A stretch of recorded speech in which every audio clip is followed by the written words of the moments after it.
In this latest drama of Senator Barack Obama's presidential bid comes more controversy. Senator Barack Obama, speaking with Al Gore, was in Detroit.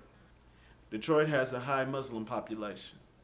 Well, some of his volunteers had asked two young Muslim women not to appear in the photo of Barack Obama, and that caused a lot of controversy.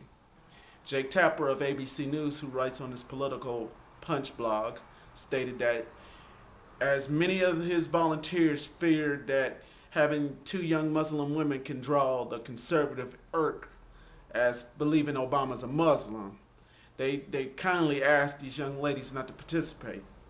Well, of course, the conservative media, led by, of course, your talk radio and Fox GOP News, had made it an issue.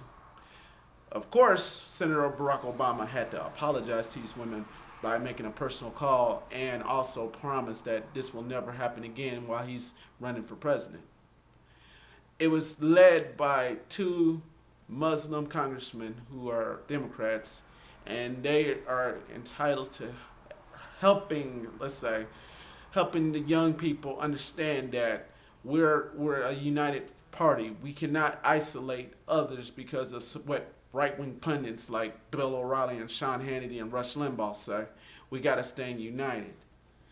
Keith Ellison and Andre Carson.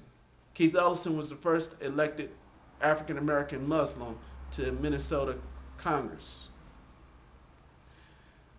He became a U.S. Congressman in 2006. Andre Carson, his mother, Julia Carson, had died, and he won in a special election this year. They're two practicing Muslims, and they're trying to encourage people to support Barack Obama in their representative districts of Minneapolis and Indianapolis. I made it funny. Still, Senator Barack Obama, who has the Islamic name by giving, is trying to distance himself from all the right-wing pundits and the smear campaign against him, and of course, on people who are supportive of him, like myself. America has to get past the Islamophobia. Muslims are a peaceful group of people. I can't condone the fact of what terrorists do. I don't condone anything a terrorist does. Terrorism is going to be a nuisance, in my opinion. And it's not a thing that we can do about it because we're invading countries that have so much hatred towards us because of a leadership of President Bush and his neoconservative agenda, from Bill Kristol and Thomas Friedman to radio pundits like Sean Hannity and Michael Savage and Glenn Beck, to television pundits like Laura Ingraham, Michelle Malkin, and Bill O'Reilly. I mean, this is the hatred that is building up in the Islamic countries like Iran and Iraq, Afghanistan, Cambodia, Indonesia, Somalia, Ethiopia, Nicaragua. I mean, these are countries where Muslims are becoming more of a majority.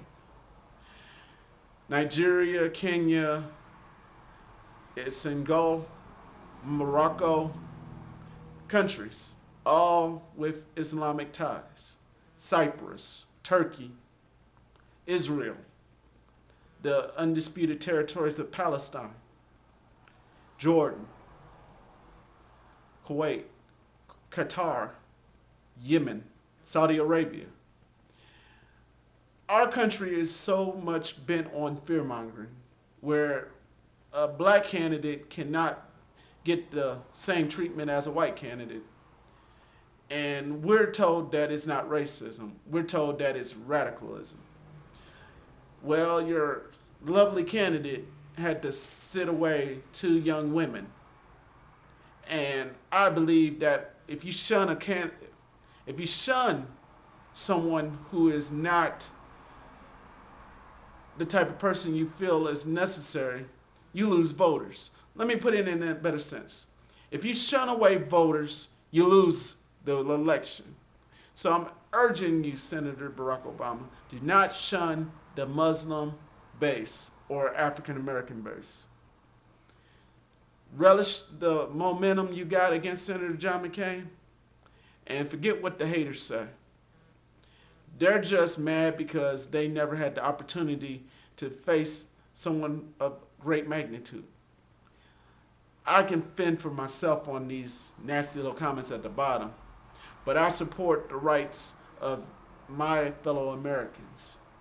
So therefore, check out Keith Ellison's page and Art Drake Carson's page.